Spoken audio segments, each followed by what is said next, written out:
Hello and welcome to Qtr Time podcast in partnership with Carbon Jacked. I'm Lucy G. And I'm Lucy P. And we're here to bring you all the netball goodness you never knew you needed.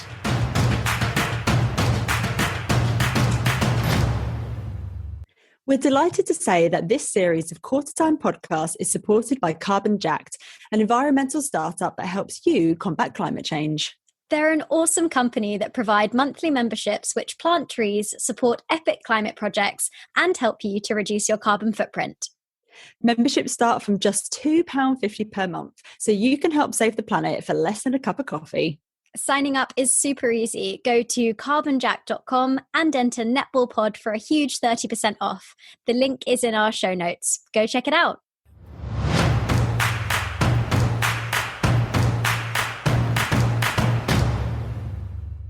Hello, everybody, and welcome to episode 10 of Qtr Time podcast.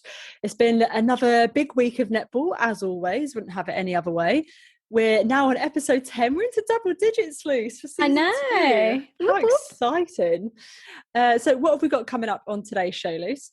So today we'll be recapping all the news from this week in the netball world, including the Funmi Fadoju announcement and a few other key bits.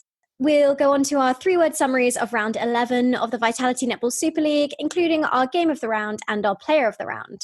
Then we have a very special chat with EMMNA President Ryan Allan and Development Director Jen Walsh, all about the men's and mixed netball scene in the UK. We cover their success since inception, their partnership with England Netball, inclusion, and all aspects of growing and improving the men's and mixed game. Oh, I'm really excited for this one. It's such a huge area for discussion, so can't wait to dig into this. Before we get started, I just wanted to do a quick shout out to Netball Northeast. We were obviously at the showcase last weekend and it was absolutely phenomenal. So a big thank you to Jade and Leah and everyone involved in that. And do check out the fundraiser on the Northeast social media pages if you do still want to contribute to the Chronicle Sunshine Fund. So moving on to the netball news, as you mentioned, Luce, Funmi Fadoju, the official line from London Pulse is that she sustained an injury that was caught early but made her unavailable for the Pulse Lightning game. What do you make of this? Well, there's been a lot of speculation around this. I think it's probably something like a stress response or a stress injury that they don't want to turn into a stress fracture, something along those lines. But I mean, obviously Pulse were a bit lost without her in that game, and it does call into question her future in terms of this year, and we've been saying about Commonwealth Games, and what I'm hoping is that it's just preventative, a few weeks off to sustain her longevity over this really crucial period that we've got coming up, but we will have to wait and see. I think the thing that caused a lot of discussions was that there was no time frame for how long she'd be out for. So, when you do think about things like Com Games, I would assume that Sandbird's probably playing on the safe side, like you say, making sure that if she were to get the call up for that she would be available. So fingers crossed for a super speedy recovery for that little superstar. Yeah, definitely. Next up in the news was the signing of Temalisi Fakahokotau. Whoa. This was a bombshell, I have to say. So excited to have her in the league. What did you think about this signing?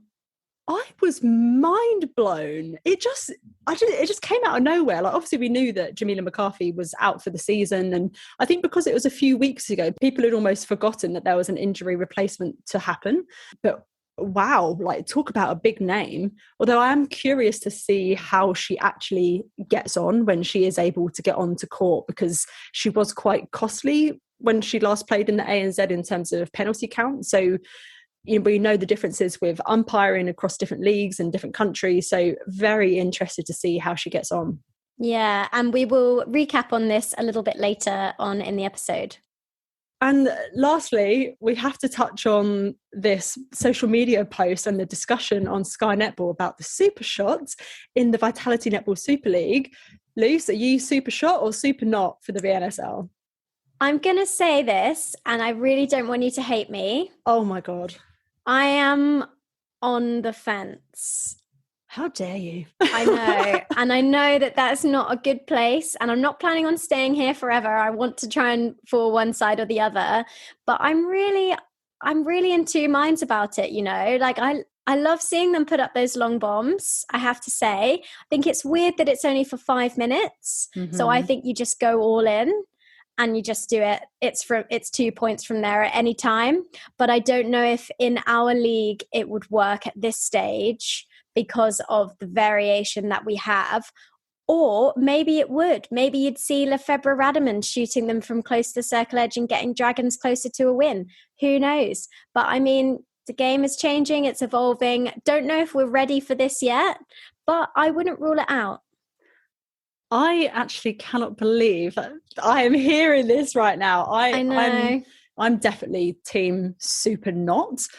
I just think there are so many other things that we need to develop in our league, like, paying our athletes properly, that I don't even understand why this is a topic of discussion at the moment, because even if we do bring it in, it's so far off in the future, I think. But I think the point of bringing it in would be, not saying that I necessarily agree with this, but what they tried to do in Australia is they brought it in order to get more eyes on the game, which then generates revenue, which then pays the athletes. And so it kind of, I'm not saying I agree with it.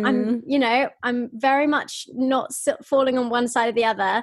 I do think, though, it could be the catalyst in the next few years that takes netball. Also, if it's just in terms of the publicity, that when the Super Shot was introduced, although the timing of it was very unfortunate, there was, a lot of noise and a lot of news about it, that could that be a good thing? Yeah, but, the SSN was a fully professional league before the Super Shot even came in. And I think until we've at least reached that milestone, and until the league on its own is more competitive, you don't have such big blowout games between like the top and the bottom of the table. Imagine Ellie Cardwell getting double the amount of points from shooting from where she normally shoots anyway. I just think it would create greater disparity.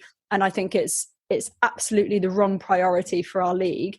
But what concerns me the most is that we had a similar scenario happen with SSN, where Suncorp put out this like social media poll of like, would you want to welcome a 2-point shot, etc., etc., and it was overwhelmingly no. And then they brought it in anyway. So now I'm thinking, does this mean that we are going to do it and Sky are having these conversations, and then actually it's just going to get brought in regardless? That scares me a little bit. I don't know. It was interesting. I think that Tamsin and Tracy Neville are all for it. That was something that I was surprised by. But who knows? We shall see. We shall see what happens. Yeah, praying to the netball gods that this does not happen. Let us know what you guys think. Are you team Super Shot or team Super Not? So moving on swiftly to our 3-word summaries. So first up in round 11, we had Pulse versus Lightning, with Lightning taking the win 64-44. And I said first quarter pasting. Lightning got out to a 14-goal lead after the first quarter in this game, with Pulse scoring just 6 goals in 15 minutes, which is the lowest quarter one score of the season. A 20-goal loss was certainly not what we were expecting, considering Lightning only won by 11 the last time these two sides met in round 1, and Pulse have been in such good form. Pulse were/are statistically the best defensive team, but in this game, Harvey and Williams did beautifully, outperforming Pulse with 4 intercepts, 13 deflections, and 12 turnovers between them. Pulse, as we mentioned, were also without Funmi Fadoju and racked up 74 penalties. Yikes. Oof. The impact of not having Funmi Fadoju there was phenomenal. Back to the drawing board for them for what they're going to do without her. Next up was Sirens versus Bath, with Bath having a comfortable win, 57-40. And I've gone for gotta sink 'em. Missed shots were the overriding theme for this game for Sirens, who missed 19 and only shot at a combined total of 67%. I think this is something that's come up for time and time again for Sirens this season. Their percentage has been way down, and they're down in 9th place on the table with just 3 wins so far. Bath, on the other hand, only missed 5 shots. They won every quarter and only had 6 unforced errors, which I think is pretty amazing. Both goal defences in Layla Guskov and Emily Nicol excelled in this game. Sirens were getting plenty of turnover ball, but they were just failing to convert. And this was a really important game for Bath in the context of their rocky season. Yeah, definitely. Next, it was Dragons versus Thunder, and Thunder took the win 59-50. And Jordan Dent, thank you, Jordan, for sending in your 3-word summary. Jordan said, Thunder rumble on. Mm. This game was top versus bottom on the table, but you actually wouldn't know it from the scoreline. Last time these two sides met, Thunder won by 26 and put up nearly 80 goals. So this was actually a pretty massive turnaround. Thunder won the first quarter by 6 and the next 3 by 1. So Dragons were in touching distance for 3 quarters of the game. Thunder are on an 11-game streak, and if I were a Thunder fan, I would certainly be booking myself a ticket to the grand final, as they are a dead cert. Yeah, I'll be gobsmacked if they don't make finals for sure. On Sunday, we had Storm versus Stars, with Storm taking the win 68-52. And I've gone for Storm on form. Nice. Of a little bit of rhyming. Interestingly, coming into this game, Storm had actually lost their last 4 games against Stars.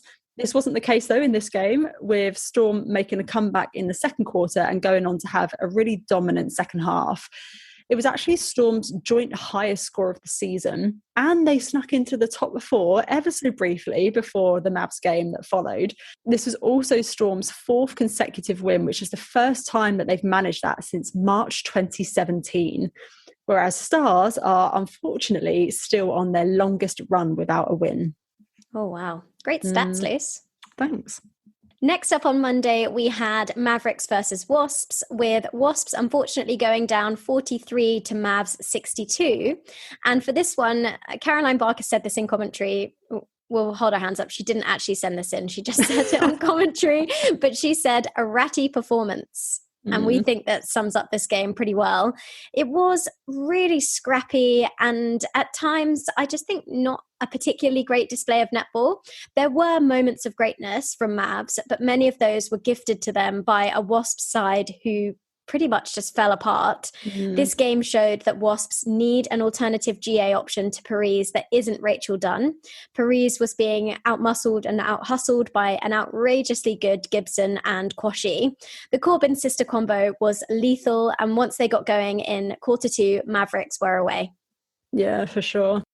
Last up for the round was Lightning versus Rhinos, with Lightning taking the win 62-54, and I've gone for foot on gas.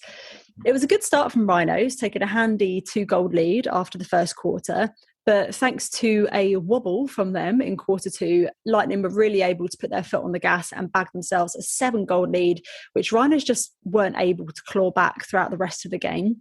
Rhinos actually stuck with an attacking combination in Grierson and Berger for the whole game, and it allowed Berger to have arguably one of her strongest performances this season, netting 42 from 49 at 86%.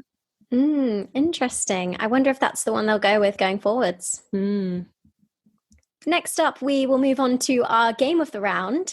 So this week, we've gone for the Storm versus Stars game. Yes. I thought it was a really interesting matchup. And I think knowing that Storm had gone down all those times to Stars before, there was quite a lot of hype coming into this one.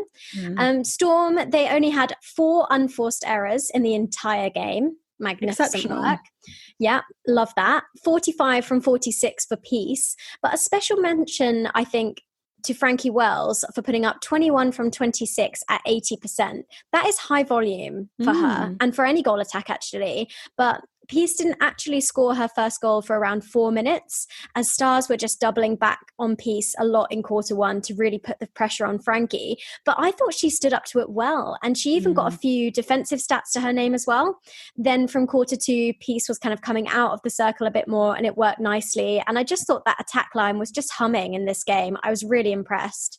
Yeah, I mean, obviously it's really unfortunate for Emma McGee. You know, we remember she hit the deck hard in one of the games a few rounds back and had concussion. So obviously she's been out, but she did, have a couple of minutes towards the end of the game. So it's quite tough for her. But Frankie really has just come on and taken that opportunity. And I think she really is excelling. And she actually wants the ball in attack, whereas I don't feel that from what we've seen from McGee so far, that she has that same kind of hunger for it. So I'm loving Frankie in goal attack for Storm. Yeah, she has. She seized the moment, definitely. And from a Stars perspective, I really feel that Herdman is the strongest GK. She had 3 rebounds, 3 intercepts, 4 deflections, and 9 turnovers in this game. But she was moved to goal defense in, I think, the third quarter. It just didn't work. It was not the right decision for me. And there were also some changes up in the shooting end. I don't understand the rationale behind taking Paige Reed off. She was having a fantastic game.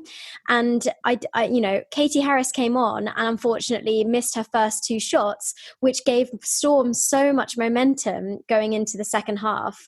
I do think that attack line for Stars needs a bit more time to gel. But I mean, your combination is Kat and Paige, for sure. I mean, Kat shot 25 from 25 in this game. As I say, they need more time together, as there were 5 unforced errors between Kat and Paige, but you'll only get that if you leave them out on the court. If you keep making all these changes, it's just not going to work. Yeah, I mean, the theme of this game for me, from a Stars perspective, were those changes. I was absolutely baffled, particularly for Paige Reed. Like, genuinely, in that first quarter, I thought she was running the show. I thought she was best on court. Well, for Stars at least, she was best on court. She was dominant. She was demanding the ball. She'd started to build up nice connections with Kat. And I do think that Kat almost, we love her trick shots and we love the behind the back, no look passes. But I'd like to see almost less of that whilst those combinations have time to build up and they get some solid court time together, because I do think that caused a few turnovers. But yeah, when Paige was taken off, I honestly, my jaw hit the floor. I couldn't believe it. Yeah, I know what you mean about Kat. I think those tricks and stuff are amazing when the rest of your team are keeping up with them. But that only happens when you've played with someone for a while. And so I think it's still kind of early days on that. But, Stars have started a different starting 7 every single game. And the miscommunications, that are inevitable when you have people coming on and coming off, that's always what's going to happen. Another thing to note is there was a huge number of penalties for both teams in this game, 67 for Storm and 70 for Stars. Oof. I would actually love to know the stats on different umpires and what their average number of penalties called is. I wish that I had the time to go and watch back all the games and see. But yeah, I think that would be really interesting, because I wonder if there's particular umpires that are calling more and whether the players know that going in. Yeah, I mean, let's tag Gary Burgess on Twitter. Let's see if he can give us that insight, because that is really interesting. But this is something that we're starting to say every episode now. Like, teams are in the sort of 60s, 70s for penalties, which I think is really different from last year, where it was much more in the 40s and 50s. So maybe actually thinking about it now, maybe we should go away and actually try and work out what the average penalty count is for teams for this season compared to last season. Watch this space. I think that would be interesting for sure. So moving on to our player of the rounds. Honourable mention, as we said, to Frankie Wells, who I think had a really good round, and also Hannah Joseph, I think was outstanding. Britt Clark, who stood up well, she shot 46 goals, like what a legend, she was great. But player of the round this week goes to Razia Quashie. Oh my lord, that combination between her and Gibson was sensational. She had some pretty good stats to her name as well. She had 4 intercepts and 4 turnovers. But what was the most impactful thing for me was that she put the fear of God into the feeders' minds. Wasps had to recycle the ball so much in attack, and Mavs had 9 intercepts in the first half alone. The combination that Quashie is building with Gibson, I think, is absolutely sensational. And I think that's why I was so baffled with the news of Fakahokotau, because they are starting to work really nicely together and they're getting their hands to ball. They're gaining possession. So that's why I was like, huh? When the news came out.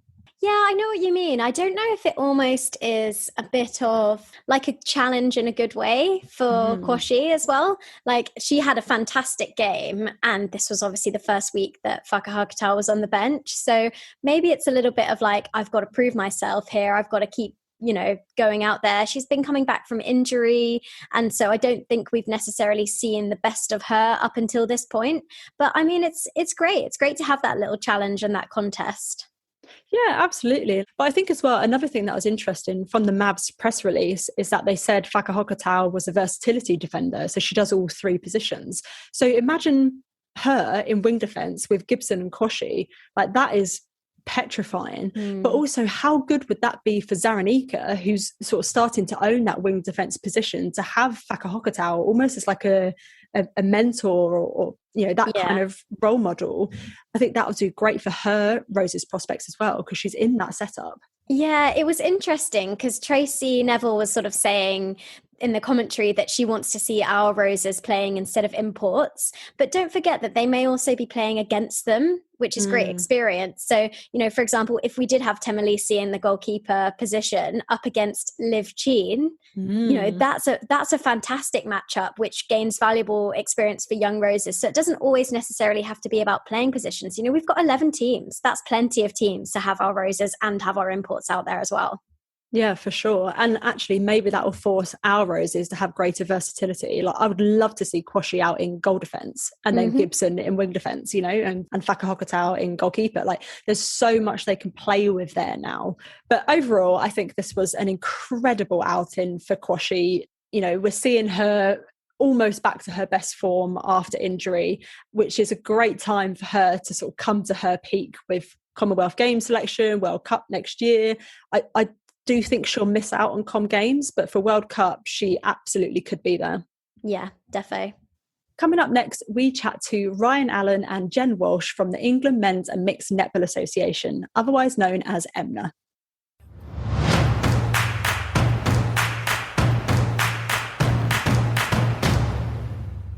Do you want to help combat climate change? Well, you can by joining Carbon Jacked. We're both members and we love it.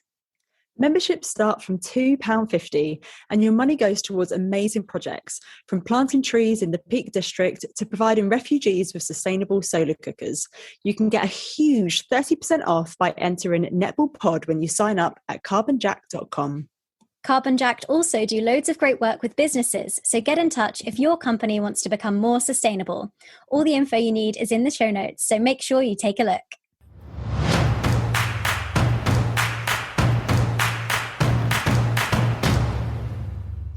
It is an absolute pleasure to welcome Ryan Allan and Jen Walsh onto the show. Thank you both so much for coming on. Hi, no problem. Thanks for having us. Men's and mixed netball is such a huge growth area for netball generally. And so we're really excited to be able to dig into this topic a bit more with both of you. So to start with, Ryan, you're the president, chair and founder of EMMNA. Can you tell us a bit more about the history and formation of EMMNA? Yeah, of course. So we started 2 years ago, and I originally just started it as in I was the first person that said, "Hey, I'm going to do this," but then very quickly pulled a team of 5 people together because obviously we realised that how much work was going to be involved for what we wanted to achieve. So we built that original team in January 2 years ago. We had our first meeting in a Costa Coffee in Stratford, and it's just it's quite incredible to think of what everything that's happened in that past 2 and a bit years, and what we've been managed to achieve, and the fact that we set a very ambitious strategy and goals for us in that time, and we've not only achieved everything we thought we wanted to achieve in the first 2 years, we've by far exceeded it, and even added additional things as well. So it's been a really, really exciting time. Yeah, absolutely. I mean, we've been so impressed by what you've managed to do in a short space of time. And we were wondering, what is the rationale behind having a joint association for both the men's and the mixed rather than separate organisations? So for a lot of the guys, for a lot of men, and me personally and most men, their introduction to netball is via mixed netball, and it's usually the only opportunity to play netball as a male, especially it was in this country. There was a very small number of people that were playing specifically men's netball. So that's sort of where everything gets born from, is from the mixed side of things, and then it's just the natural progression then to expand that into have men's netball as well. Obviously, England Netball look after the ladies' side, the female side of the sport, but yeah. So essentially, it all stems from mixed netball, and then men's is an extension on that. Okay, yeah, that's really interesting. And I suppose when you're starting out with a small team as well, it's kind of good to keep all the resources together and the knowledge together and have a bit more synergy across the 2 arms of your organisation. Yeah, there's so many parallels between the two, and there's so much, a lot of the males that all will be playing men's netball also play mixed netball as well. So there were so many synergies between the two. It just made sense to group it together. And we also looked to like Australia and New Zealand, who are the two most established associations, and they're also men's and mixed associations. So we did, use their framework. They've been doing both those associations have been doing it for over 30 years. We're not trying to reinvent the wheel here. We're facing the same challenges that they have over the decades. So it made sense, and we spoke to them very early on in the piece to actually learn from them, because they've been there before. And so that's another reason we sort of set up the structure like that as well. So it made sense to us to do that.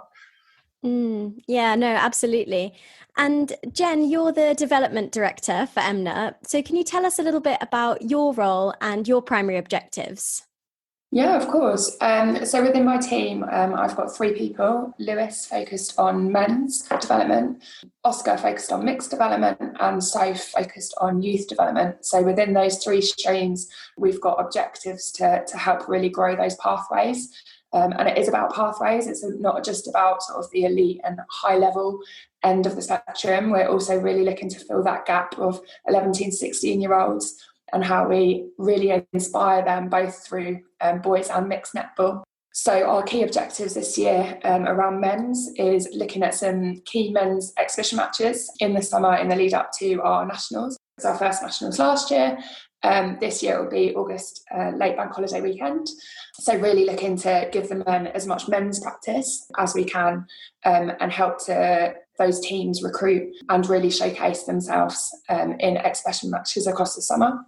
For mixed netball, whilst we're supporting mixed clubs in setting up, whether that's ladies clubs and adding a mixed element, or it's men's clubs looking at building mixed teams as well, or it's completely new sort of clubs being set up just to focus on mixed. What we're also doing is really looking at the Bucks opportunity with mixed, working with the Bucks netball team to really try and grow university sport with mixed and men's netball. In Bucks, there's obviously the ladies netball, and that's actually the most most popular female sport. They've got over 400 teams playing, and there's a real opportunity to add mixed and men's to that element and really give universities that chance to play competitive mixed and men's netball, and grow the sport that way too. And then on the youth side of things, we've got Soph looking at lots of stuff, so from research to a youth advisory group that she's looking to build. We've also got plans for a youth mixed and boys cup next year. So yeah, lots going on in the development space. Oh wow. I mean, I thought I was busy. You guys are extremely busy. And there's clearly a huge amount of work to be done with the development of men's and mixed. I mean, it's such an exciting time to be involved, as there's obviously so much potential. So looking at the makeup of EMMNA, it's clear that development is the key focus for you guys, with 4 individual committee members focused on this, and the ones that you've mentioned just there. When there is so much potential and opportunity, how do you identify what to prioritize in terms of your time and your energy and resources? Yeah, it's a really good question. It's not easy. Obviously, we're all volunteers as well, so we've all got our day jobs to try and balance things around, and also most of us play as well. I guess the main thing for us is looking at our key objectives of the year. What we've built out as a committee and a board is a 10-year plan. And so for each stream of that, we've got clear objectives, whether that's this year, next year, or in the next 5 years.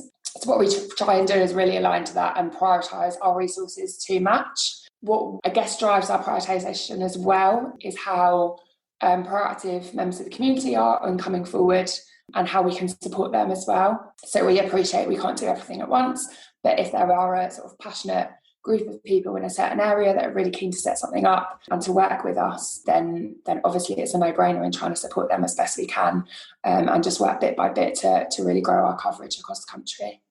It just sounds so exciting. Like Lucy said, there's so much potential. It's almost like hard to wrap your head around. What have you found have been the main struggles so far in trying to sort of take that next step and really build the sort of mixed and men's netball scene? Yeah, probably the biggest challenges for us is around time and the amount of work we can put into it. You know, if you look at the board, that's a team of 5. individuals that spend a quite significant amount of time on EMMNA, but then also they have their jobs and families and play sport. And then we've grown, the team has actually grown from that original 5 to almost 20 now. And we will continue to add new volunteers in order to try and help us, keep the momentum that we've going. But we're kind of also a victim of our own success. The more momentum we get, the more work there is as well. And then finding that time to allocate is an incredible challenge. But, the success of EMMNA is driven off the back of our volunteers and the team we've got involved. And, without each one of them, and the fact that we keep adding more people that are dedicated and passionate is why we're actually seeing so much progress at the moment. Hopefully that's sustainable and we continue to grow and we continue to get more passionate volunteers. With where we are at in our 10-year strategy, we're being extremely productive in what we're trying to achieve. So it's good. Yeah, well, I've got absolutely no doubt about the future success. Like, you guys are so passionate and so driven that it's almost inevitable that there will be success further down the line. And I think as well, another benefit that we've got is that there is so much momentum at the moment, particularly with men's netball, I would say. Internationally, we've had, the New Zealand Cadbury series with the men's against the Silver Ferns. We've had the Mystics versus the Stars men's team, which was aired in lieu of an ANZ postponed game. And then closer to home nationally, we've also had the curtain raiser matches against the England under-21s. Numerous men's players are named as Super League training partners. And of course, we've had the recent England men's trials, the Thorns, which is incredible, and the Trailblazers. Ryan, you've obviously played in Australia as well. Can you talk to us a little bit about the differences between the UK and the Australian netball scene in terms of men's and mixed netball? Yeah, of course. Look, it's Australia's an interesting one because obviously they're one of the two world leaders in men's and mixed netball. Australia have been doing it for, I think they had their 36 years that the association's been around. So they've had a structured organisation. But I was, when we first started EMMNA and we started talking to EMMNA, gets a bit of a tongue twister there. I was actually quite surprised with the challenges that they were still facing after over 30 years of doing what they were doing. They really fought hard to get even slight recognition from Netball Australia. So, Netball Australia and EMMNA were two very separate entities, and it's only in just recently that they've started working a lot closer together. They've now sort of got a part of the strategy. They're communicating with Netball Australia, and the relationship is moving in the right direction. And I think that's a clear indication they've had both structural changes at both of those governing bodies, and I think that's really helped to sort of bring them together. But over that 30-year period, they've faced incredible challenges to get recognised. And then, Australia's split into different states, and they all run independently as well. So, some states are well behind the other states. So you've got Victoria and New South Wales. They've got the most developed leagues, especially, you see online the Victorian Men's and Mixed Netball League is quite advanced. And then you've got New South Wales also very strong. Queensland, they've got some incredible players. I believe they won the last test match between Queensland and New South Wales. But they don't have a set league there. So they've got incredible players, incredible teams, and there's not a fully structured league in place. And this is where the challenges for us come as well, is creating opportunities for players of all ages to actually play men's and mixed netball. So yeah, it's really interesting to see that they've faced those challenges. And then the other states are also in different levels of progress as well. Now they've got their nationals coming up this month. So I'm currently in Australia. I would love to get over there and actually sort of have a look, but it shows you how far advanced they are. Their nationals goes for over a week. Every day of intense netball. And, this is the benchmark that we're sort of setting ourselves to be able to have a national tournament that's not only open men's and open mixed, but it's under 21s, under 19s, under 18s, and then, an under 16s competition. If we can get there within our 10-year strategy, that for me would be the biggest measure of success that we could have, is having all created all those opportunities for the younger people to play netball. Yeah, it's really interesting. And, that growth of participation is obviously like a really key thing in the UK, because the number of people playing in the UK and Australia with regards to men's and mixed is probably not even comparable at the moment. Last time they recorded it, there's over 80,000 participants in men's and mixed netball in Australia. We're pushing around the 5,000 mark at the moment, maybe a bit more, if you include Bucks and social netball. So we're still way off, and their population is obviously lower. So that is obviously a clear indication of, the growth that they've had over that 30-year period. But again, that's the sort of percentage per population that we would love to have over here as well, and, that we're striving for. Yeah, well, that's what I found really interesting, because in the England Netball Diversity and Belonging Report, there was 850,000 people playing netball on a weekly basis prior to COVID, but only 1.3% of these were male. So what's your kind of strategy or your approach to increasing the participation figures and showing the male population in England just how great men's netball is? Yeah, look, I think both Jen and I will probably share this answer, but we're looking at both a top-down approach by creating elite pathways and something to aim for. So, the Thorns and the Trailblazers, having those squads there, and then coming up in the next couple of months, we're going to have the mixed trials as well to create that. So it's creating, the top level elite, and then creating the pathways to lead into the elite. That's one part of the strategy. The other part of the strategy is creating opportunities for people to play netball. So, the biggest gap we have at the moment with male participation in netball is between 11 and 16 years old. It's because they get to high school and it's no longer offered as a sport within schools. So by filling that gap and creating opportunities for those 11 to 16-year-olds, we're hoping, we've received incredible feedback from the number of boys that are playing netball 11 years and under, but then we lose them to another sport when they get to high school, or even worse, they stop playing sport altogether, which, in my personal opinion, is the worst possible outcome. Is you've got someone that loves the sport, that opportunity for them to play is taken away from them, and they just don't play sport anymore. So, it's really key for us to actually, a huge focus on creating these opportunities. And, the fact that we were able to name the Trailblazers, the Unders England team this year, which we didn't think we'd be in a position to do, but the quality of young males that came to try the men's trials a few weeks ago was just incredible. And we were in a position to actually name that spot. And, they're the future of our sport. If we are talking Olympics in Australia in the 2032, these will be the boys that will be potentially playing at that game. So we really want to nurture those now. I don't know whether Jen has something more to add to that.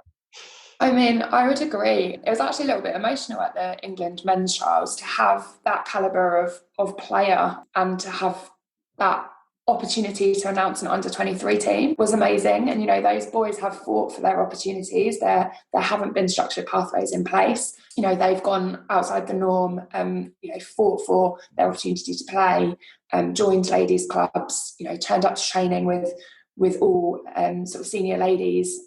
And it's amazing. The other things that we're doing is a really big thing around a curtain raiser to one of the Super League games. So before the Pulse Rhinos game at the Copper Box on the 28th of May, there's going to be two men's teams playing. So a really competitive match of the Knights versus the Titans. Seeing it as everything. So inspiring those boys, those parents, girlfriends, wives, mothers, to actually say to their men in their family, to the men in their friendship groups, netball's a really cool sport, come watch it, come with me. Really, really keen to get as many tickets to that match sold as possible, to really inspire those future generations to play. And also, as Ryan mentioned, the England mixed trials are coming up now on the 22nd of May. So looking to drive that as much as possible and to get as many people as possible there to really put out the best England mixed team that we can to set up against or alongside those England Thorns and England Trailblazers. Yeah, watch this space. Yeah, watch this space indeed. There's obviously a huge number of people in the UK who are very supportive of men's netball, but there are probably a smaller number of people who, I think it's fair to say, are maybe a bit nervous about its development and its growth. And I think there's a little bit of concern that more exposure for men's netball will decrease the provision available for women. We all know the importance of netball as a safe space for women. So Jen, how do you balance wanting bigger and better things for men's and mixed netball alongside honouring and protecting that safe women-only space? Yeah, I mean, I think the key word here is choice. It's not about taking away from that women-only space. It's not about diluting that women-only space. It's about giving people a choice. It's about letting people choose between wanting to play women's only and being women's only club, or it's about joining a mixed and men's club, or it's about joining a club that offers everything. It's completely up to them. And what we want is opportunities for players to have a free choice wherever they are and whatever pathway they want to follow. And Ryan, we know that obviously netball at the moment is predominantly a female sport and has a reputation for being so. What difficulties have you encountered when trying to challenge the perception of netball being a girls' sport? Look, to be honest, in the last couple of years, those perceptions have significantly changed. There's been so much high quality men's netball on display. It's made the conversation a lot easier because we're able to direct people to actually go, well, here you go. Here's a link on YouTube. Go watch this game, and tell me that it's that the guys don't play. The visibility is increased as well. So there is, I think the number of people that are giving those outdated challenges on it being a female only sport have, the noise is next to disappear. There's, an occasional comment here and there, but we actually welcome them and have the conversation to actually, try and educate them as to how great a sport it is. And, it's quite amazing to see whenever you get a new person that either goes and watches, a Super League level game or a high level men's game, and they go, wow, this is extremely entertaining. Or even better, you get someone down that's never played before to jump on the court socially, whether it be at a corporate event or part of a social league, and they absolutely love it as well. So it's just a matter of giving people the opportunity to educate them and for them to learn, what a great sport it is. You can't be what you can't see is like one of my favourite sayings ever, and I stand by that so hard. And even literally just a couple of weeks ago, one of our best mates is living with us at the moment, and he came down to watch my social league netball game, and I'm telling you now, the quality of it is not great. Like, I'm a terrible player, okay? But he came and watched 2 games. He stood there for outside in the cold for over 2 hours, and he was absolutely in love, and he's not been able to stop talking about it since, because he's never had that opportunity to watch any netball really, and this is just a local league game, not even just a proper Super League game where they're actually like talented, not like me.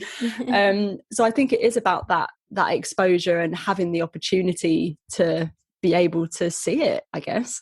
Yeah. And I think there are so many transferable skills from other sports as well. So I've got a similar story where I've actually got my brother involved in mixed netball recently. So he was playing tennis on the circuit and was a doubles player. Since he's retired from professional tennis, he's moved back to England, and I've sort of dragged him along, and he loves it. He loves the teamwork, he loves the skills, he loves the strategy of it. He's 6'7" and playing centre, so he's a little bit kamikaze at times. But he couldn't speak highly enough of the sport and the community. So it's so great to get someone new in from a different sport, and to have them absolutely loving it and being an advocate of it. Yeah, for sure. And when I think netball, one of the beauties of netball for me is that it's such an inclusive sport. It's literally open to everyone, and the work that you guys are doing in that space is making it even more open to a wider audience. And one of the things I love about EMMNA is your motto, if you will, or your mantra, which you have in your social media bio, which is "We are inclusive, never exclusive." And I think it's really fantastic to see how you've ingrained this inclusive attitude within the organisation's philosophy. One of the things that I've noticed from my admittedly very limited exposure to men's and mixed netball is that there's quite a large number of LGBTQ plus people who take part in men's and mixed. What do you think it is about netball that makes it so appealing and so welcoming to the LGBTQ plus community? I think it is just about being that sort of safe, female-oriented space. I think, a lot of men's sports, especially sort of going through the teenage years, can be quite testosterone-driven, quite sort of a lad culture, and that can put a lot of the LGBTQ plus community off that sport because they don't feel like they belong. So I think it's just that they feel a lot more comfortable. And again, that's not something that we want to dilute. No. We absolutely want to, embrace where we are and celebrate the sort of diversity that we have within our community and only grow that further. And it'd be great to have, I know the research and statistics of netball are limited as they are, but it'd be awesome to have some statistics into that. But I think there probably is an affinity between netball being a women's sport traditionally and the LGBTQ plus community, who have both historically probably been ostracized or cut off from the sporting world or sector, if you will, for one reason or another. So I think that's probably why netball is almost like a natural fit for them, I guess. I think the netball lends itself to being a mixed gender or non-gender sport, with its rules, with its 3 feet distance, with every player on court has their own role and restricted to certain areas. It's one of the few sports, there are many others out there, but it's one of the few sports where you can play a mixed gender or multiple gender on the court at the same time, and there's no disadvantage because everyone brings their different skills and talents. And I think that's quite a unique thing with netball, and potentially could be, the route into the Olympics. The mixed sports at the last Olympics was so well received. I think, that could be the direction that, may get it into the sport. And I think it being set up like that, where it's, it's not about being, you don't have to be the biggest, the strongest, the fastest. There's a role for you within netball that you can actually feel and excel at. And I think that's really key to why the sport's so good and why it's so welcoming to everyone. Yeah, we actually had a similar comment from Qtr Time a couple of weeks ago, and she talked about that, how everyone in netball, has a role. And I just think that's really beautiful. It's such a fantastic thing to be a part of. And, what you guys are doing and pushing the sport forwards is really, really brilliant to see. And as you mentioned, EMMNA was formed in 2019, and the partnership with England Netball came just 2 years later. So that is a fantastic achievement in such a short space of time. So Ryan, what has been the key to your success? Give us all your secrets. The number one key to the success is the EMMNA team, all the people that are involved. We've everyone involved is just so passionate and dedicated.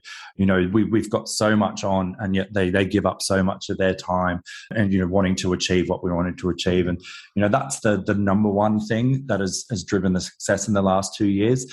The other one I feel is that we all got together and we put down a pretty clear plan of what we wanted to achieve within 10 years. We broke it down into a 2-year, 5-year and a 10-year strategy. We put pretty clear objectives and goals under that. That was really key to the success, was actually having a clear goal. We weren't just sort of going, hey, we're just going to, create opportunities for men's netball. We looked at all the steps that we needed to do. We got the right people involved. We assigned those actions and we give them the freedom to go out and actually achieve that. And then we loop back again.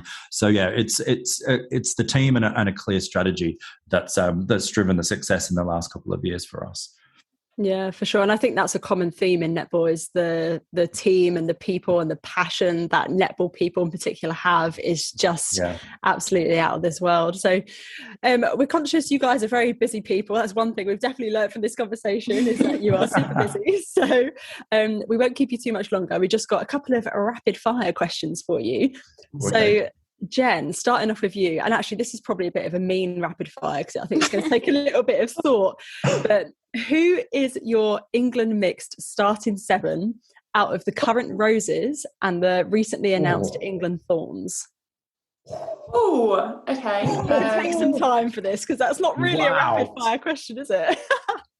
I'll write some notes and you ask Ryan some rapid fire questions. Yeah, we'll come back to you. Oh, that is a big question. Glad you didn't ask me.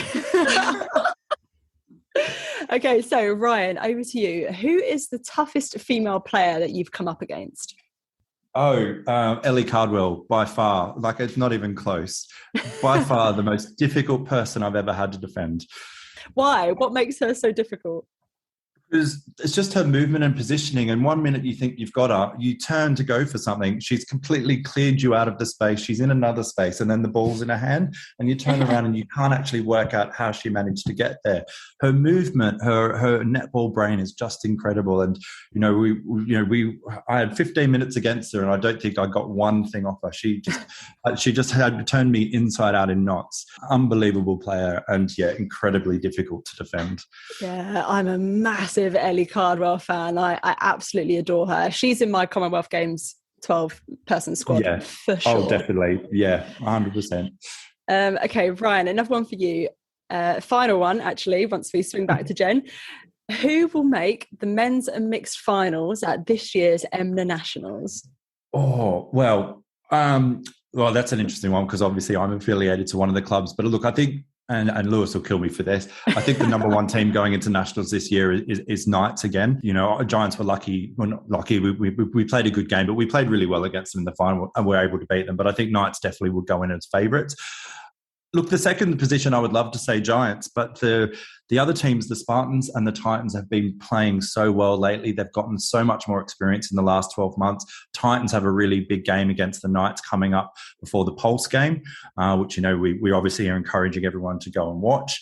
You know, I think, you know, possibly Spartans or Titans could be dark horses for that second place. It's a tournament format at nationals, and you know, it's a knockout. When it comes to the knockout stages of the four teams, you know, it could be anyone. So I think it'll be Knights and one of the other three that I've mentioned. A nice little vague answer there. We'll accept it. And what about what about for the mixed teams? The mixed teams are going to be really interesting. So Giants are obviously defending champions there. I would hope that they would definitely be in the mix.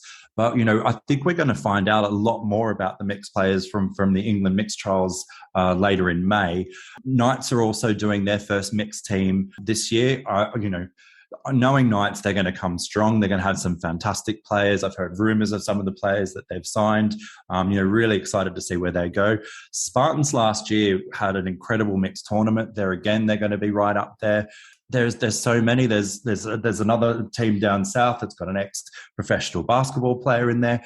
Look, I think mixed is wide open this year. I don't think it would be fair to sort of say which two teams would be up there, because I think there's going to be some, you know, between now and then. And you've got to think, you know, from when lockdown ended to when nationals happened last year, there was only a few teams, and then by nationals we had multiple teams, and we feel that the similar thing is going to happen this year. Is we're going to have lots of teams competing for spaces to play at nationals. And I think mixed is going to be the most openly contested competition, and highly entertaining, and I can't wait. Yeah, for sure. Us too. We are eagerly anticipating that. So, Jen, back to you. Who is your starting seven? I tried to keep talking, Red. I tried to keep talking. I appreciated the time. Okay, so starting seven. Mm-hmm. I've gone from goalkeeper, Jamal Nicholson. Yeah. Oh, sensational. Goal defence, Layla. Mm-hmm. Wing defence, Jimmy Thompson, Boston. Yep. Yes. Centre, I don't know if I'm allowed Serena. Probably not now. She's officially retired. You have to go pick a different centre. So if not Serena, then Jade Clark. Yeah. Yep, love it. Wing attack, Annette Metcalf. Mm-hmm. Goal attack, Jo Harton. Mm-hmm. Goal shooter was really hard. I also started off and I had four men, so I needed to change that and couldn't decide. But yeah, so goal shooter, I think I was putting James Firminger. The young gun. Youngster. Yeah, give him a run out in my starting seven, see how I get on. Oh man, love that. That is a strong team. It was really hard. Yeah, but that is, I mean, I would love to see that team take to court. Wouldn't that be amazing? Oh, wowza. What a fantastic question. I'd love to see what other people choose as well. Like once they get more familiar with the guys, I'd absolutely love to see who people would pick for that kind of team, because it's honestly, I changed my mind. So many great players. Yeah, watch this space then. Maybe that's something we could do around nationals time. Yeah, I love that. Brilliant. Oh, this has been so fantastic to chat to you both. It's really, really been so informative, so insightful, and we really appreciate your time, especially when you are so busy. So a massive, massive thank you for coming on the podcast today. Thank you, Lucy. No worries. Thank you so much. Pleasure.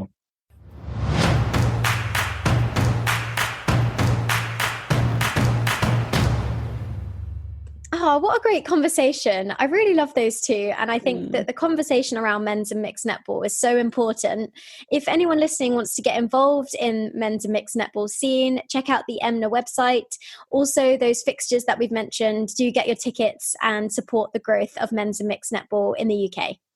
Before we wrap up, it's time to take a look ahead to the next week of matches, round 12 of the Vitality Netball Superleague. This year, we've teamed up with Sideline TV to pick our showdown of the week, highlighting two key players who we can't wait to see go head-to-head. What are we looking at this week, Luce? Oh, so this week is a really juicy one. We've gone for the Storm Bath game, and in particular, Praskovia piece on Pumza Mawani. Now, I think this is going to be a really good matchup because they're both ex-Sunshine Coast Lightning teammates. So they'll know each other's game intimately. They would have played against each other in training for literally years. Both players, I think you could argue, were like the star signings of those teams, you know, Peace for Storm and Mawani for Bath, particularly Mawani with the delay in having her announced. So I think both sides will be looking for them to put out probably their best performance yet. So interested to see how they go against each other. Yeah. Oh, this is going to be a really good one. I wonder if Mawani will actually be a very good match for Praskovia, because not only of that experience, but also she's a very tall, she plays well against a holding shooter.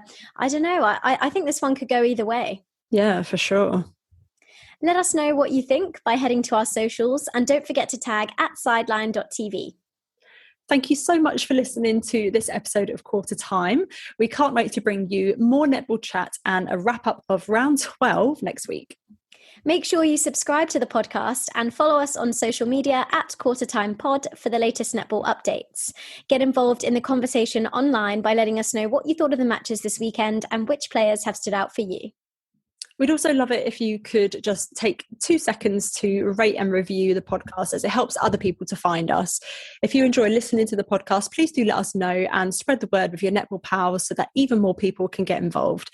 Don't forget as well to check out our partners Carbon Jacked and take advantage of the exclusive Netball Pod 30% discount on their memberships. Take care everyone, and see you soon. Bye.